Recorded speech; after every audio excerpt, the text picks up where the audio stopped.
जाहीर सभा जेव्हा सुरू होतील त्यावेळेला बोलूच आम्ही. परंतु माझी एक मुलाखत झाली होती आणि मी मुद्दामून आठवण करून देतो त्या गोष्टींची.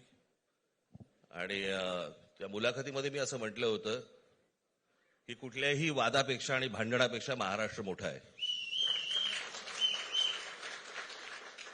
आणि मला असं वाटतं तिथून त्या आज आम्ही एकत्र येण्याची सुरुवात त्या वाक्यापासून झाली.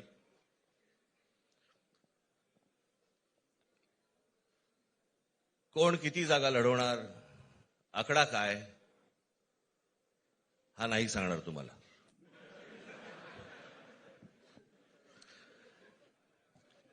महाराष्ट्रामध्ये सध्या लहान मुलं पळवण्याची खूप टोळ्या फिरतायत.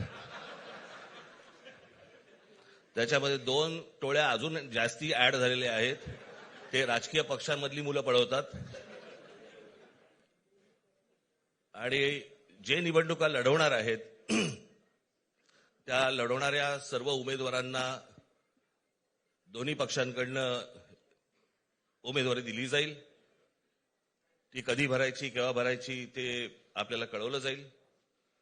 आज फक्त आपल्या समोर एकच गोष्ट मी आपल्याला सांगू इच्छितो की बरेच दिवस याची प्रतीक्षा महाराष्ट्र करत होता.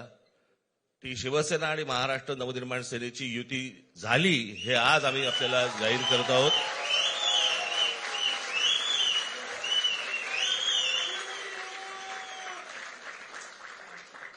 धन्यवाद.